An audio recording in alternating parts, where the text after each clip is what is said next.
Ce matin, je vais vous parler d'un sujet qui m'est à cœur. Le titre est bien simple, je pense qu'il va apparaître sur le tableau. Un peuple prophétique. Il fait ce que vous et moi serons, pas serons, mais sommes. Il y en a qui l'exercent, d'autres un petit peu moins. Mais ça, le Seigneur a voulu faire de nous, c'est un peuple prophétique qui a besoin des chrétiens qui se tiennent debout, des chrétiens qui parlent pour Dieu.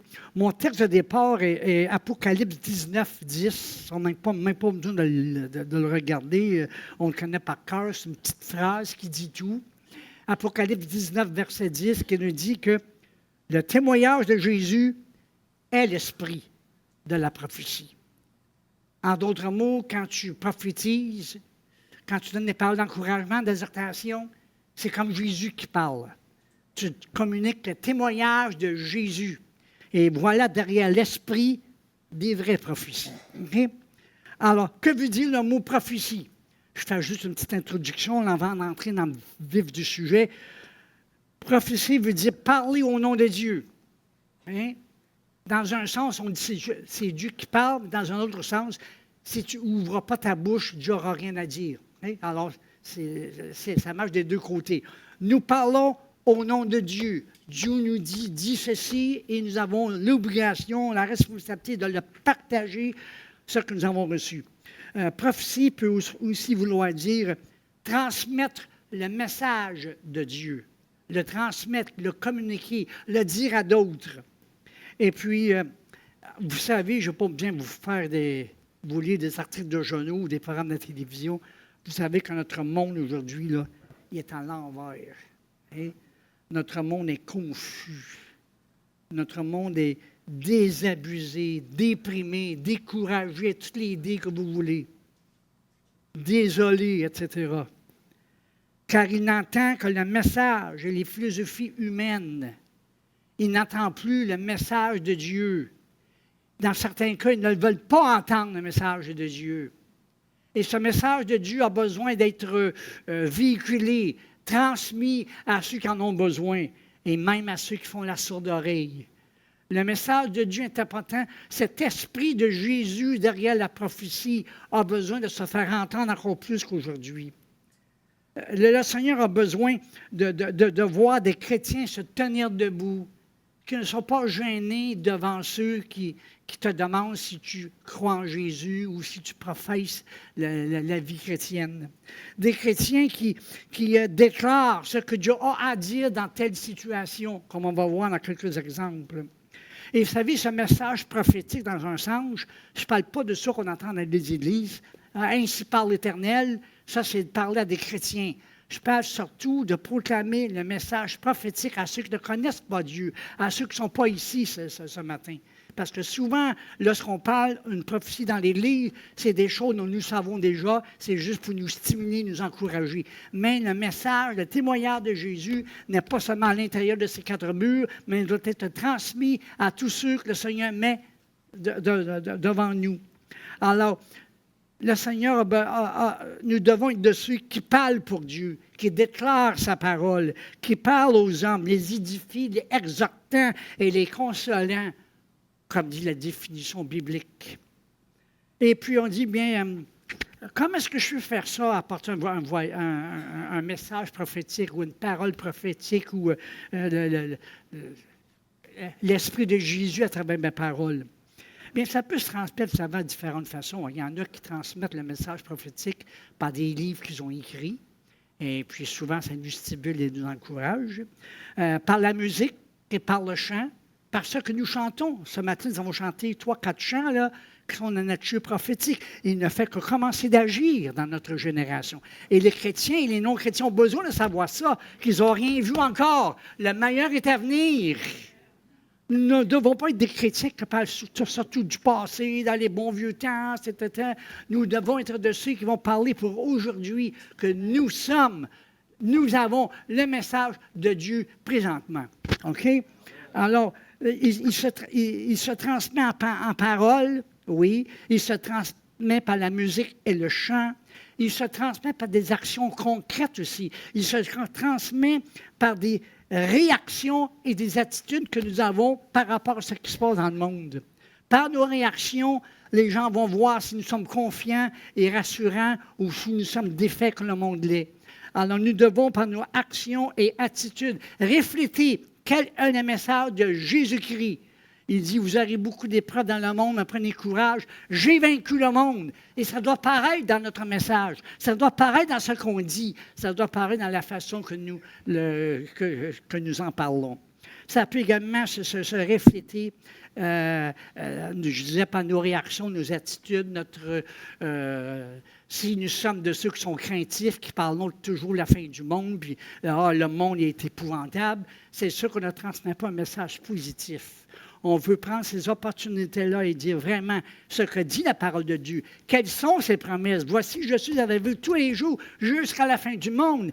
N'importe ce qui se passe autour de nous. Dieu ne nous a pas délaissés. Dieu est là. Puis les chrétiens que vous connaissez qui sont un petit peu là, désemparés, découragés, c'est à nous de leur relever le moral et leur relever l'esprit et dire Jésus est à l'œuvre et il est tout-puissant. Et dans ce sens-là, après avoir terminé mon introduction, que je vous parler aujourd'hui. Puis un texte qu'on pourrait apprendre, une des histoires bibliques, parce qu'il y en a plusieurs qui sont des hommes et des femmes de vision. Je vais prendre l'exemple de Néhémie, qui dans le chapitre 1, on le voit travailler pour un roi étranger. Il était parmi les captifs d'Israël, qui avaient été élevés à un rang plutôt honorable dans le pays étranger. Et puis il travaillait comme échanson du roi, le goûteur du roi, de sa nourriture. Alors, c'est un petit peu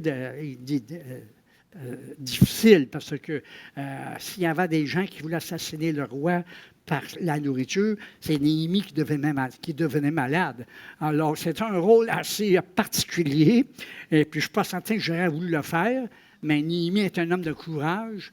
Puis, en même temps, ça lui permet d'être plus près du roi pour lui demander des affaires. Et c'est justement ce qu'il a fait un jour. Il a demandé quelque chose au roi.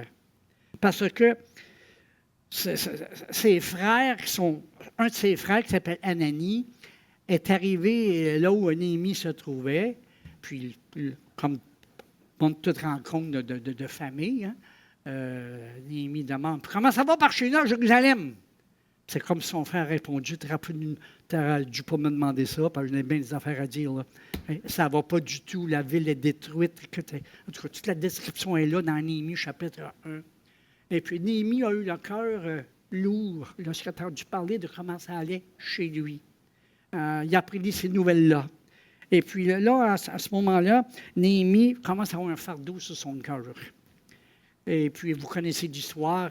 Après avoir jeûné et prié, il a décidé d'aller voir le roi et lui demander congé pour qu'il puisse prendre le temps d'aller rebâtir la ville que le roi avait défaite. Alors, le roi, finalement, a accédé à la demande de Néhémie. Et puis, Néhémie il a dit, je te donne même une lettre d'autorisation que c'est moi qui t'envoie. Puis à ceux qui veulent t'arrêter en chemin, tu leur montreras la lettre et tu pourras passer partout. Hein? Et puis, alors, Néhémie arrive à Jérusalem. Et puis, à ce moment-là, évidemment, si on lit les premiers chapitres de son livre, il y a beaucoup de mépris, beaucoup de critiques, il reçoit beaucoup de persécutions, des gens qui rient de lui, les Sambalas, les Toubija de ce monde. Et puis, malgré tout, Néhémie devient le porte-parole de Dieu dans cette situation-là. Non seulement a-t-il relevé la ville de Jérusalem, mais il a relevé les cœurs de ceux qui vivaient. Et puis son action naturelle et physique est devenue en même temps une action spirituelle. Et puis c'est lui qui dit des choses telles que « La joie de l'Éternel sera votre force », un refrain qu'on chante jusqu'à aujourd'hui. Parce que pour Néhémie, il fallait travailler dans la joie, dans l'amour, dans la puissance de Dieu. Alors il devient le porte-parole de Dieu. Il communique le plan et la vision de Dieu. Il est devenu le porte-parole de Dieu, le témoignage de Dieu derrière la prophétie. Et puis, il a fortifié le peuple, ne se l'est pas laissé intimider, ne s'est pas laissé influencer. Il n'a pas dit l'ennemi est trop fort. Au contraire, il a pris son courage avec la grâce, la puissance de Dieu. Et puis, il a atteint son but. Et la vision s'est accomplie en moins de jours qu'il aurait espéré. Alors, ça prenait un homme de Dieu pour l'aider, pour diriger ce peuple un petit peu découragé pour de bonnes raisons. Et puis, on voit ici que Néhémie a vu quelque chose que le reste du peuple ne voyait pas. Il avait une vision prophétique de ce que Jérusalem pouvait devenir.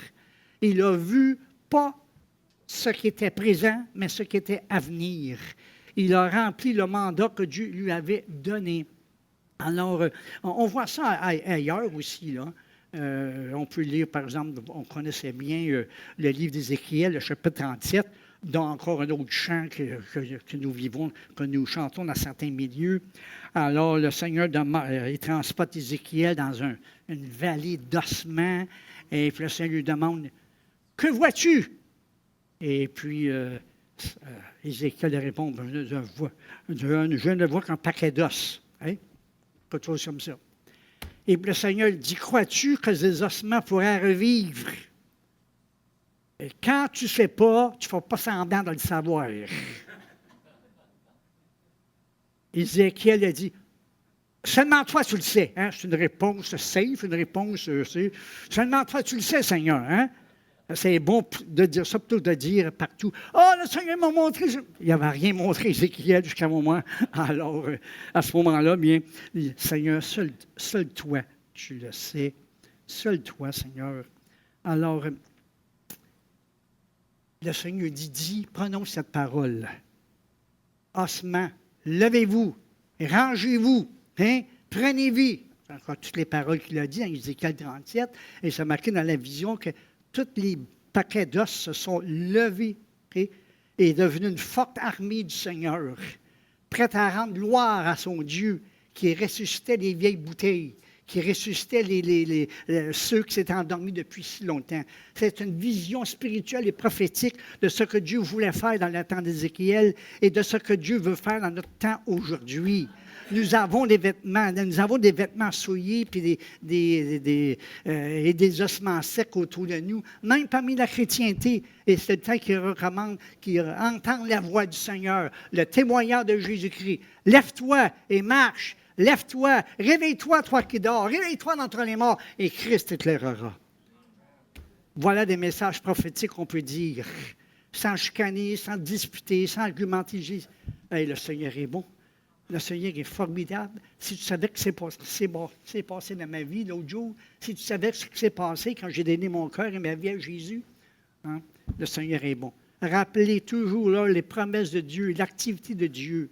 Parlez pas de ce qui se fait ailleurs, au Nigeria, puis en Asie. Parlez-là de ce que Dieu a fait dans ta vie.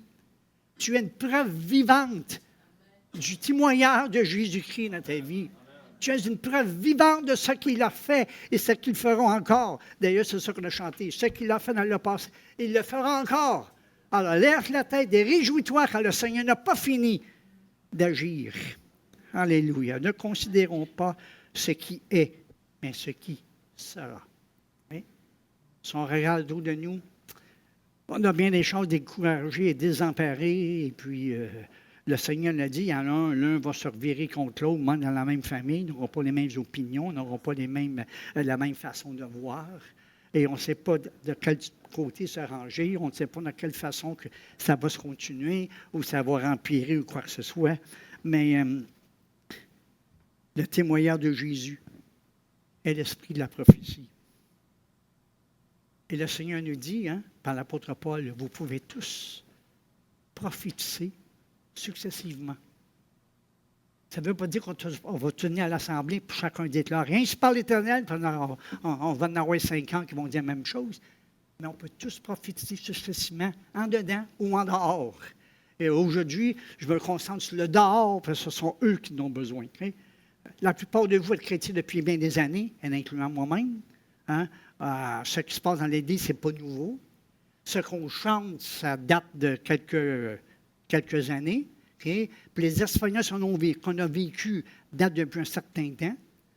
Alors, le Seigneur nous appelle à nous aussi de dire, bien, c'est un jour nouveau.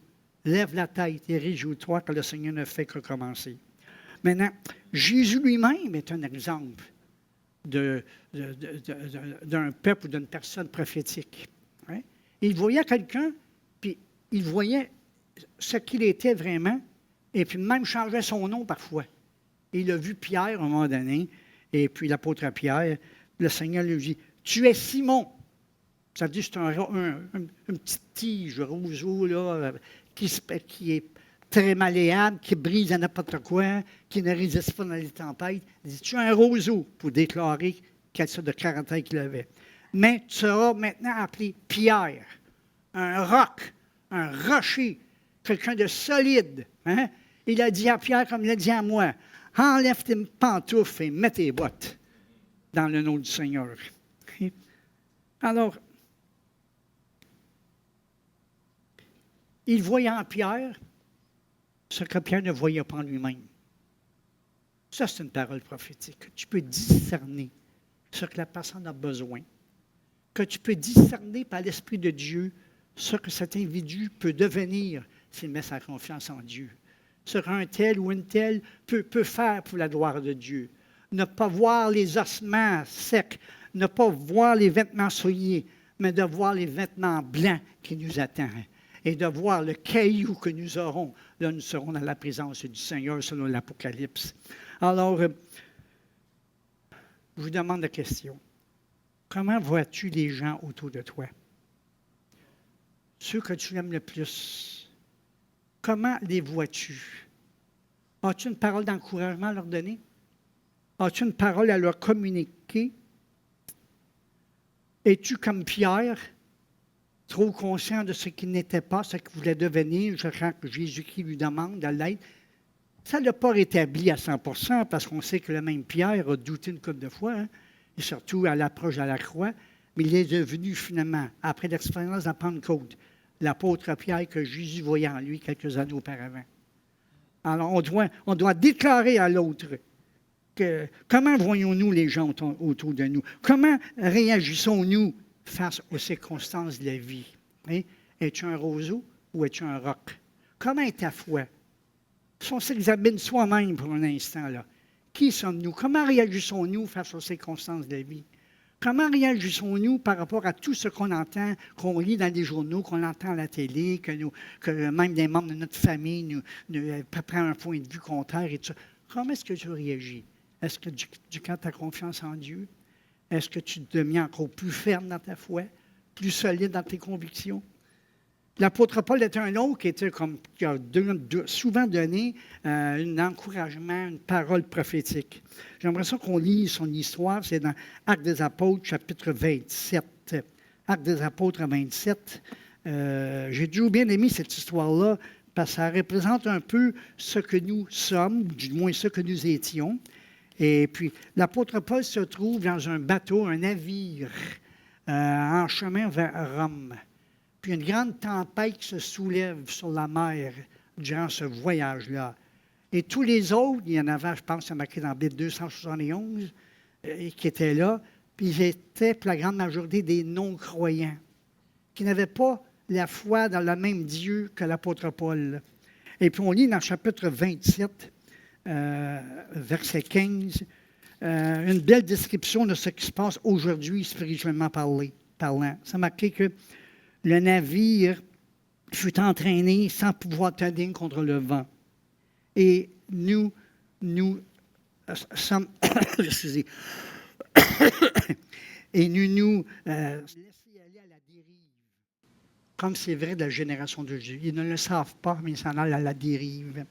Et puis, tandis que nous passions au-dessus d'une petite île appelée Clauda, et puis c'est presque mon nom, c'est le côté féminin, nous avons réussi avec peine à nous rendre maîtres de la chaloupe. Puis il y a des gens qui se battent, puis qui combattent, puis qui tentent de résister, puis ils n'en viennent pas à bout. Parfois même dans nos propres vies.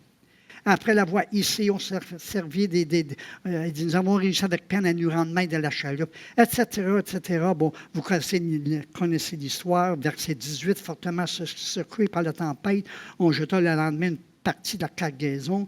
Le troisième jour, il lança de leurs propres mains les agrès du navire. Donc, il ne restait pas grand-chose pour les sécuriser, pour les épargner, pour les sauver. Et puis, ils disent même, on n'avait pas mangé depuis longtemps, etc., etc. Mais ensuite, on voit dans les paroles que l'apôtre Paul leur dit, lui qui était là, il dit, maintenant, je vous exhorte à prendre courage. Ça en prend un qui se lève debout lorsque tout le monde sont désemparés. Dans ce cas-là, c'était l'apôtre Paul. Il dit, car aucun de vous ne perdra la vie, seul le navire sera perdu. Il savait d'avance. Pourquoi?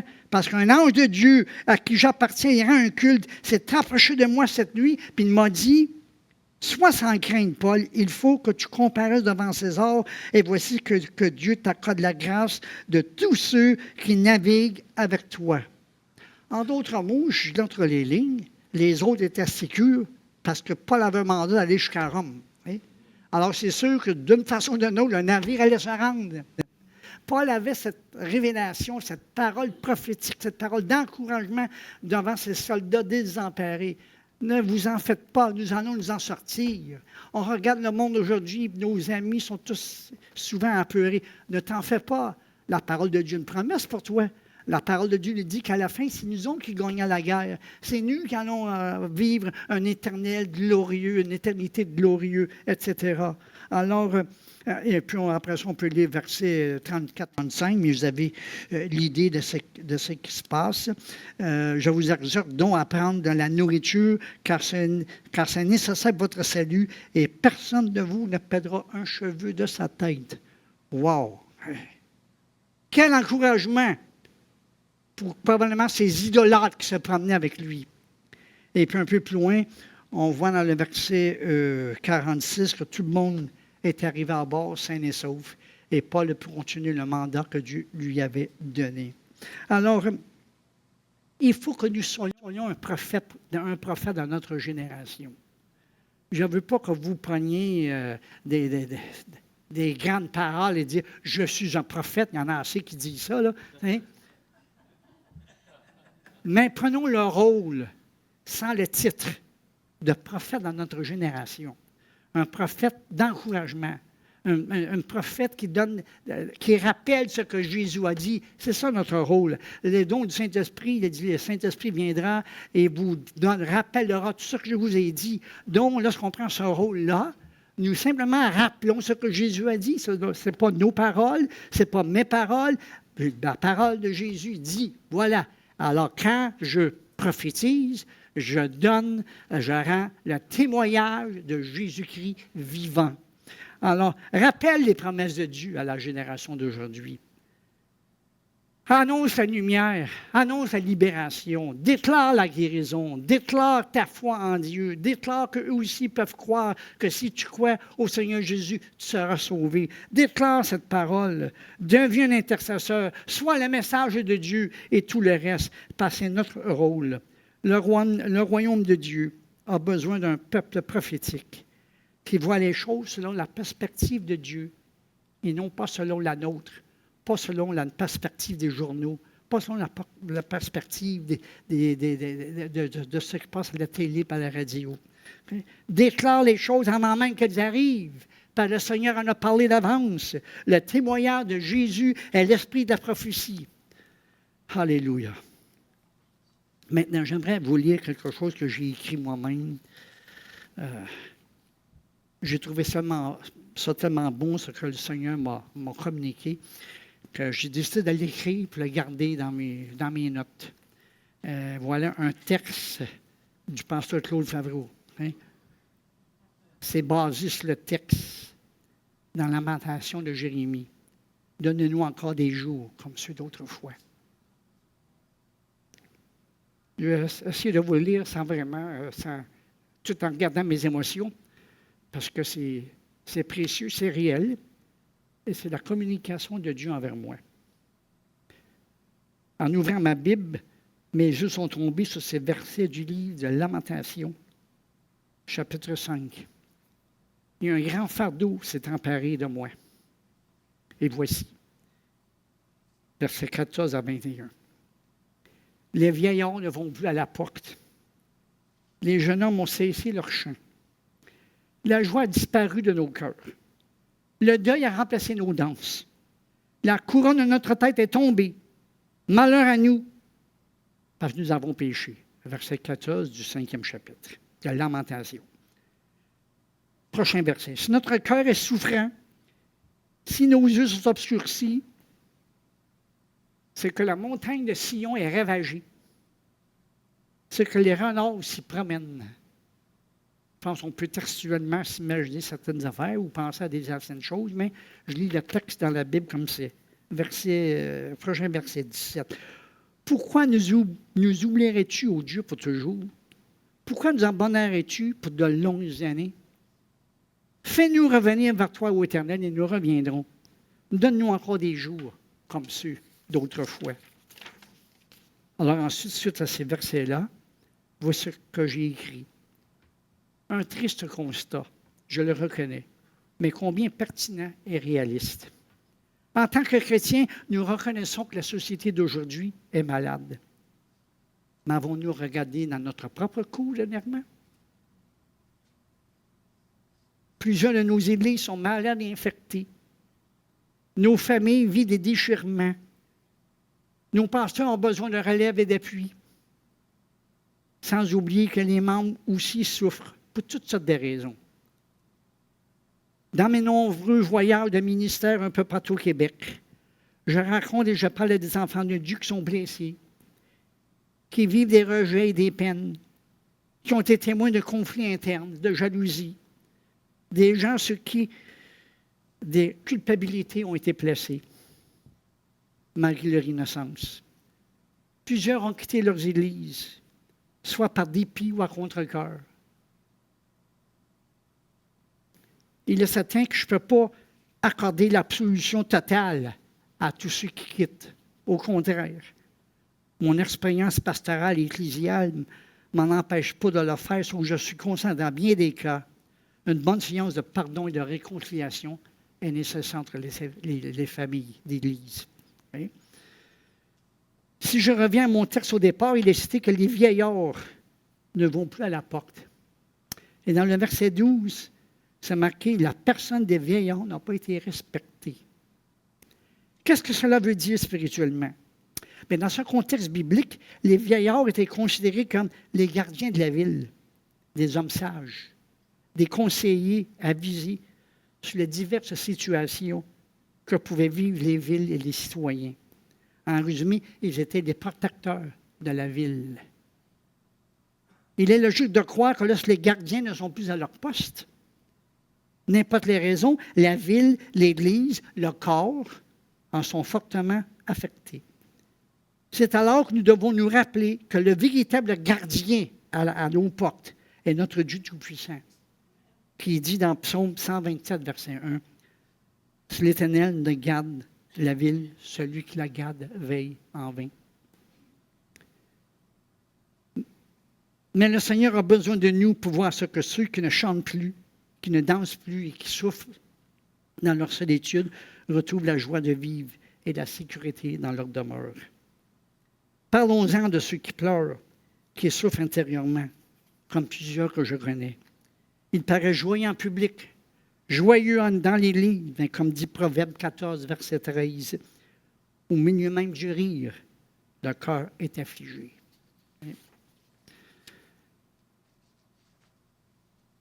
Bon, je peux arrêter là, puis je termine en disant, donne-nous encore des jours comme ceux d'autrefois, dit le texte. Nos églises, nos pasteurs et chacun de nous, personnellement, devons revenir au message de Jésus et de ses apôtres. De nos jours, dans bien des églises, la puissance de Dieu, la manifestation des dons de l'Esprit, la prière pour les malades et la louange fervente font partie d'un passé qui était glorieux. Les prédications sans onction, les programmes bien ficelés et les conseils bruyants ont pris toute la place au détriment de la prière, de l'intercession et de l'onction de Dieu.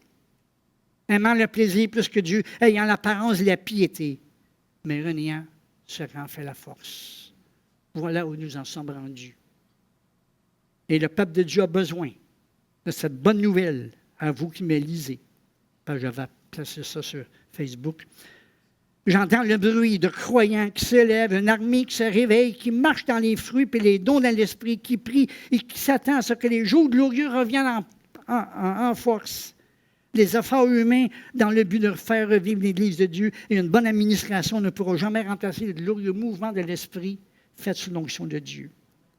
Alors ensemble, recherchons la véritable présence de Dieu, que cela soit notre priorité. Exerçons un pardon véritable envers ceux qui nous ont offensés. N'attendons pas que l'autre vienne vers nous, mais allons vers eux, pour que le cœur brisé soit guéri et pour que le captif soit libéré, et que la grâce soit publiée, et que la bonne nouvelle du royaume soit annoncée. C'est pour ça que nous sommes appelés en tant que peuple de Dieu. Le témoignage de Jésus est l'esprit derrière la prophétie. Ce que tu as à dire, à proclamer, dis-le avec la grâce de Dieu. Ne soyons pas de ceux qui se cachent, mais de ceux qui vont par la présence de Dieu.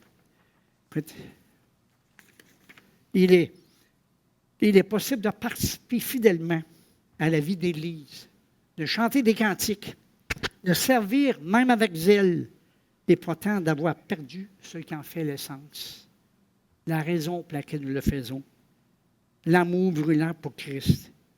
Et là, lorsque cela arrive, et surtout à nous qui sommes chrétiens de longue date, pour la plupart, ce qui arrive, c'est qu'il y a un piège subtil lorsqu'on s'endort qui vient s'installer. On pourrait appeler ça quoi? L'esprit de religiosité. Hein?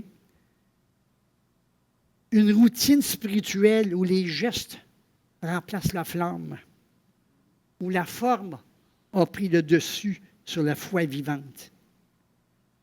Et c'est Jésus lui-même qui a dit, ce peuple m'honore des lèvres, mais son cœur est éloigné de moi. L'esprit religieux fait tout en apparence, mais sans profondeur. Il garde l'image extérieure, la piété, mais renie la puissance de la vie de l'esprit. J'ai même rencontré, pas plusieurs chrétiens qui ont reçu des choses puissantes de Dieu dans le passé. On a parlé en langue et les dons spirituels, mais aujourd'hui, ils ne l'exercent plus depuis des années. Et même, il y en a qui disent, c'était pas vrai mon affaire. Il faut reprendre vie. Voilà le signe d'un cœur déconnecté, engourdi par les habitudes. Mais Christ veut une relation vivante, passionnée et brûlante. De dire, comme les disciples d'Emmaüs, sur lequel je pense avoir parlé la dernière fois, notre cœur ne brûlait-il pas de ce qu'il nous parlait? Est-ce que notre cœur brûle encore à la parole de Dieu? Est-ce que ton cœur brûle encore lorsque tu lis sa parole dans tes dévotions matinales? Est-ce que ton cœur brûle encore de passion et d'amour pour Jésus dans ta vie de tous les jours? Est-ce que Jésus est encore le premier et le dernier dans ta vie? Est-ce que Jésus prend la place qui lui est due? Et dans tout ça, l'esprit de religiosité, ça c'est un autre article, remplace cet amour par des traditions, des obligations, une discipline. Mais ce que j'ai contre toi de Jésus, c'est que tu abandonnes ton premier amour. Apocalypse 2,4. On peut servir Dieu sans l'aimer comme avant. On peut faire le bien sans être brûlé par les flammes de la passion. Alors, comment reconnaître que nous avons perdu notre premier amour? Le premier amour se reconnaît à la joie, la spontanéité lorsqu'on va dans un lieu de culte. Elle se reconnaît à cette faim de Dieu qui anime nos cultes, ce désir d'entendre sa parole, notre désir de chanter ses refrains de victoire. Quand cette flamme s'éteint, là, chers et sœurs, en parlant aussi à moi-même, quand cette flamme s'éteint, voilà le premier pas vers dans la religion. Souviens-toi dont tu es tombé, repens-toi. Et recommence à agir comme au début. Quand cette flamme-là s'éteint, les œuvres demeurent, mais ce ne sont que les œuvres. Et ce n'est pas par les œuvres que nous sommes sauvés. Il est bon d'avoir des œuvres. Il y a tellement d'églises aujourd'hui qui ont des paniers alimentaires et tout ça. Puis je me réjouis pour ça parce qu'on a aussi à remplir, non pas un besoin spirituel, mais un besoin physique de bien des gens. Et c'est extraordinaire ce qui se passe à travers tout, ces donations, puis cette nourriture qui. Même Jésus, quand il est allé prêcher dans le désert, et puis les disciples ont dit qu'il faut les faire manger, ce monde-là. Il n'avait pas eu le temps d'aller au IGA ou quelque chose comme ça. Ils ont dit, OK, amenez-moi ce que vous avez, puis il l'a multiplié, parce que pour lui, la nourriture physique était aussi importante que la nourriture spirituelle. On ne peut pas séparer les deux, parce que Isaïe 59, voici le jeûne auquel je prends plaisir. Ils avaient tout le texte là, de nourrir les affamés et tout ça. Alors, les deux vont ensemble. Alors, merci Dieu pour toutes les œuvres. Mais lorsque nos actions bibliques ne sont que des œuvres, il manque quelque chose. Les non-croyants peuvent faire des œuvres. Les non-croyants peuvent donner de la bouffe. Mais seulement le chrétien peut donner la foi, l'espérance et la bonté. Okay? Alors, recherchons la présence de Dieu plus que tout. Il n'y a rien de plus important pour moi que la présence de Dieu. Parce que l'esprit religieux, lui, il respecte les horaires, il respecte les procédures, les formes, les programmes. Il n'aime pas que ça change parce qu'il est habitué à la routine. Il sait tout ce qui va se passer d'avant parce que ça fait des années qu'il y va. Ça ne l'allume plus, mais il est là pour faire une belle présence de lui-même. Hein? Laissons-nous remplir à nouveau du Saint-Esprit. L'esprit de religiosité est sec, mécanique, sans vie. Mais le Saint-Esprit, lui, comme il est écrit dans la Bible, vivifie, redonne vie, ranime le feu. Hein? C'est pour ça que l'apôtre Paul dit, ne vous enivrez pas de vin, cela mène à une vie de désordre. Soyez au contraire remplis de l'Esprit. Seul l'Esprit peut faire fondre la glace du cœur religieux et raviver le feu. C'est lui qui nous rend sensibles, humbles, amoureux de Jésus. Es-tu amoureux de Jésus? Est-ce que tu lui parles à tous les jours ou seulement le dimanche? C'est des questions que nous-mêmes avons à nous poser si nous voulons être un peuple prophétique envers ceux qui nous entourent. Hein? Là où l'Esprit agit, la vie va revenir. La louange va devenir un feu et la parole deviendra vivante. Et c'est ce que j'aspire, de revenir à Jésus, de revenir à mon premier amour et de vivre pour sa gloire et sa présence. Maintenant, je sais bien qu'on peut être découragé par ce qui se passe autour de nous, mais par tout ce que j'entends, nous sommes sur le point de voir le puissant réveil auquel nous aspirons et prions pour depuis des années. On a l'impression que rien ne se passe. Pourquoi? Parce que les journaux n'en parlent pas. On va vous raconter des choses que les journaux ne parlent pas et qui se passent présentement. Mais avant, je rencontre une histoire qui date du 17e, 18e siècle. Un chrétien courageux qui n'a pas laissé dans les compromis puis les attendre à plus tard. Son nom à cet évangéliste était Peter Cartwright. Il était dans le temps, pas de Moody, mais avant ça, les Charles Finney, puis Wesley, tout ça. Peter Cartwright, moins connu parce qu'on a moins écrit sur lui, mais un gars bouillant et fougueux. Dans ce temps-là, on se promenait quasiment en cheval de place à autre pour prêcher. Ils étaient de circuit riding preachers. Ils allaient de lieu en lieu, comme Jésus faisait, sur leur cheval, parfois à pied, pour aller s'arrêter partout, trouver un endroit, même dehors, et annoncer la bonne nouvelle. Et c'est ça que Peter Cartwright faisait. Il ne courait pas après les foules, n'allait pas là où il y avait des foules, allait là où l'Esprit le dirigeait. Et puis un jour, il arrive dans un endroit, il n'y a pas de place pour coucher dans l'hôtel. La seule hôtel du village. La seule. Et puis, alors il s'en va voir l'hôtelier. Il dit, où est-ce que je pourrais me coucher? Mais il dit, écoute, il dit, quand le party sera fini, là, on va t'installer un lit, puis tu feras coucher là. Mais le party, c'était tout un party qui n'était pas dans les convictions de Peter Cartwright. Il attendait, ça dansait, ça buvait, puis lui, il se tenait dans un coin, puis il avait où ça finisse parce qu'il voulait se coucher. Et puis, un moment, il y a une jeune fille qui le regarde dans le coin, faisant rien, puis elle va le voir. Puis elle lui dit, pourriez-vous m'offrir une première danse? Là, il fallait qu'il réagisse vite, le père. Dans ce temps-là, c'était pas très, très populaire parmi les chrétiens. J'ai dit dans ce temps-là. Et puis, alors, à ce moment-là, il dit, bon, oui, à une condition. Il dit, moi, tout ce que je fais, je demande à Dieu de le bénir avant. Alors, si tu veux que Dieu bénisse la danse, je suis d'accord, il allait avec toi. Alors, la jeune fille l'amène dans le milieu de la place. Il tient la main, puis il lève la main, tout le monde se tait, puis il dit, je promets à cette jeune fille que je fais comme je fais d'habitude. Je vais demander au Seigneur de bénir cette danse, de bénir chacun de nous, afin que nos yeux s'éclairent et que nous soyons partis joyeux et heureux avec Jésus-Christ. Alors, il y a quelques personnes qui commencent à le critiquer, mais il tient la main de la jeune fille plus fort pour qu'elle se sauve. Oh, oui. Il la fait prosterner par terre. Puis il dit, Seigneur Jésus, me voit ça avec cette jeune jolie fille qui est venue me voir parce qu'elle voulait que je danse avec elle. Mais j'aimerais ça, Seigneur, que tu révèles nos cœurs, etc., etc. Après avoir prié une prière d'autorité et de puissance, tout le monde pleurait dans le club. Tous les gens ont accepté Jésus-Christ ce soir-là. Le lendemain, la place où ils devaient coucher est devenue une église. Et ceux qui étaient là la veille, pour d'autres raisons, étaient les premiers membres. Et ça prend du culot, là,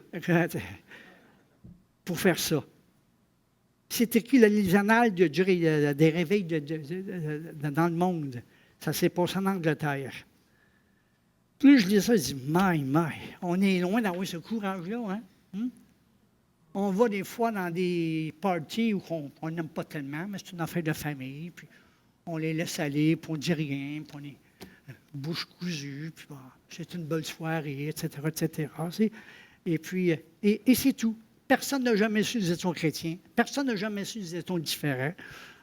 C'est pas tout le monde, c'est pas vous autres, mais en tout cas, ça se passe beaucoup. Et je lisais l'histoire de ce Peter-là. Wow!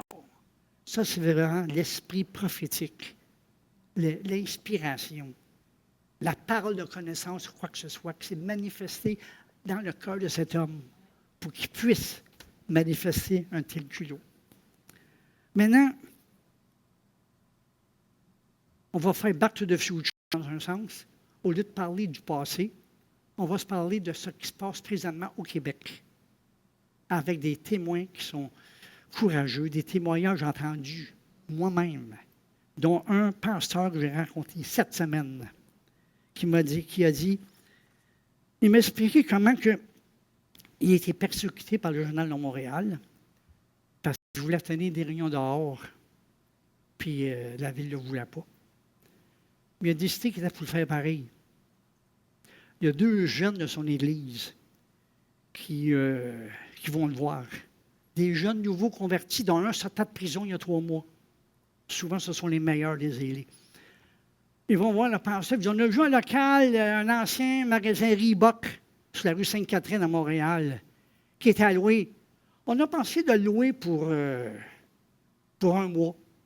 Prêcher l'Évangile tous les jours, après-midi et soir. Alors, on demande à Dieu qu'il rende ça possible. Le pasteur demande, comment ça va coûter pour 1 mois? Ils disent 45 000 $. Avant que le pasteur dise oui ou non, il a pensé et dit, si ça réussit, l'Église va avancer la moitié de l'argent. On n'a pas les moyens de l'Église, en tout cas, une parole de foi. Il marche après ça de où il était jusqu'en arrière, puis il revient. Il a déjà changé d'idée. L'Église va payer le montant au complet. 45 000 $ pour 30 jours dans un magasin Reebok à Montréal, un magasin qui était fermé. Ils ont commencé à faire des réunions, pas lui le pasteur, là. Ces 2 jeunes-là, ces jeunes fougueux. Il y avait un band de musique, hein? Et puis en même temps, à tous les 10-15 minutes, un des jeunes allait donner son témoignage, un des deux là, qui avait de la flamme, là, puis parlait de Jésus. Pas longtemps pour écœurer personne, mais juste un 5 minutes ici, un 5 minutes là. Hein?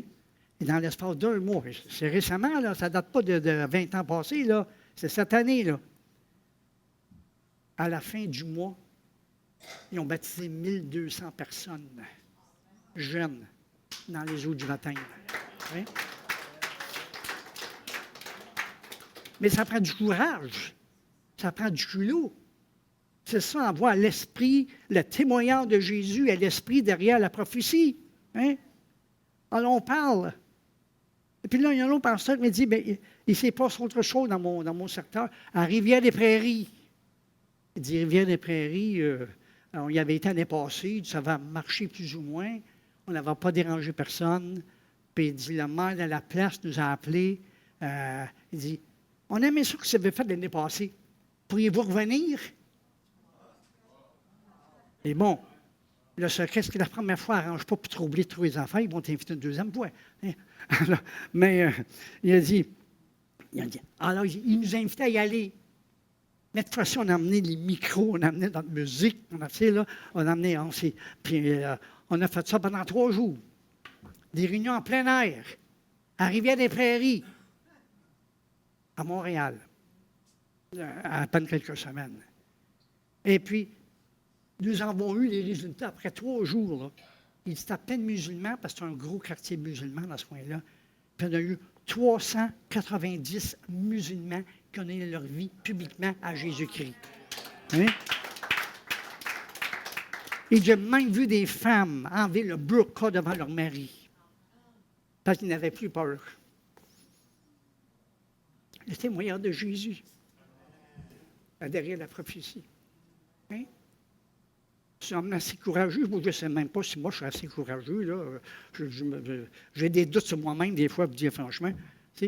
Mais j'aime entendre des histoires inspirantes. Ah non, tu ne liras pas ça dans le Journal de Montréal. Non, ils vont dire qu'ils ont dû payer une petite amende, tout ça. Là. Mais, foutu les amendes. Si on est capable de payer 45 000 pour un local, on est capable de payer une amende. Hein? Ils ont persévéré. Le Seigneur a répondu, ils ont dû envoyer des nouveaux convertis partout dans les églises de Montréal parce qu'il n'y a pas assez de place dans leur lieu pour y aller. Hein? Vous comprenez comment le courage qu'on a besoin aujourd'hui? Ce n'est pas tout le monde qui veut le faire ou qui sont prêts à le faire. Mais le Seigneur a fait de nous, de ces gens,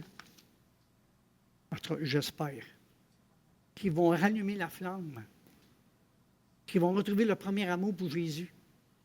Et qui vont dire, oui, prends tout, Seigneur. Prends ma vie, prends mon être. J'appartiens à toi. Je vais terminer en vous lisant quelques versets de rafraîchissement là, qui vont vous rafraîchir. Je ne les ai pas pris le temps de le mettre sur le board, là, mais le Seigneur dit que dans les derniers temps, des esprits de l'eau de rafraîchissement viendront. Acte 3, 19. Hein? C'est marqué comme ci, je lis ici dans ma Bible, Acte 3, 19. Des paroles d'encouragement pour vous et moi. Et c'est marqué ici, dans ce texte où que l'apôtre Pierre annonce la parole après l'expérience de la Pentecôte. Repentez-vous donc et convertissez-vous pour que vos péchés soient effacés, afin que des temps de rafraîchissement viennent de la part du Seigneur, et qu'il envoie celui qui va être destiné, le Christ Jésus. Lorsqu'il a dit cela, le Christ Jésus était déjà venu. Hein? Mais il annonçait qu'à l'avenir, il y en aura plus de gens qui rencontraient Jésus à cause du rafraîchissement qui viendrait sur les chrétiens qui veulent se prendre en main et veulent manifester les dons de l'Esprit. Alors, Psaume 36, le verset 9. Tu les abreuves, ô Dieu, au torrent de tes délices, car c'est auprès de toi est la source de la vie. Source de vie varennes. Okay? Source de paix ici, source de vie? Ah, c'est ça. Ah, c'est comme votre verset, ça. Auprès de toi est la source de vie. Psaume 72, verset 6. Il descendra comme une pluie qui tombe sur le terrain fauché, comme des ondées qui arrosent la terre. Et pendant ces jours-là, le juste fleurira. Parole d'encouragement pour vous, pour nous. Isaïe 44, verset 3. Je répandrai des eaux sur le sol altéré. Je répandrai mon esprit sur ta descendance et ma bénédiction sur ta progéniture. On peut réclamer les promesses de Dieu.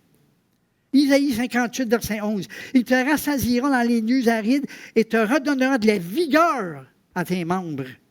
Tu seras comme un jardin arrosé, comme un point d'eau.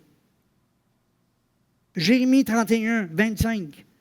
Je rafraîchis l'âme épuisée et je rassasie toute âme languissante. Ézéchiel 34, 26. J'enverrai la pluie à son temps et ce seront des pluies de bénédiction. Et encore une fois, Osée, chapitre 6, verset 3. Il viendra pour nous comme une ondée, comme la pluie qui arrose la terre. Et on pourrait continuer en lien comme ça, même dans le Nouveau Testament, j'en ai plusieurs. Jean 4, 14, l'eau que je donnerai, tu viendra une source d'eau qui jaillira, je serai dans la vie éternelle. Zacharie 14, 17, il est bien déclaré que si le peuple ne vient pas m'adorer, il n'aura pas de pluie qui tombera sur lui. Et si le peuple ne vient pas m'adorer, il n'y aura pas de pluie qui tombera sur lui. Aïe. Que des temps de rafraîchissement viennent. Que les temps de rafraîchissement viennent dans la faute du Seigneur. C'est pour nous aujourd'hui. Cessons de dire que des vieillards ne vont plus à leur porte. Ne sont plus là. Personne qui dirige le peuple. Soyons de ceux qui disent, dans le temps de la COVID, tout va bien aller. Ça n'a pas si bien été, là, mais le Seigneur dit pour le vrai, tout va bien aller quand tu me confies ta vie. Ta vie va changer et le monde autour de toi. Et là, on commencera à voir la génération puissante pour laquelle nous avons toujours vécu, attendu. Et que tu le veuilles ou pas, ça va arriver pareil. Parce que le témoignage de Jésus derrière la prophétie. On se lève ensemble.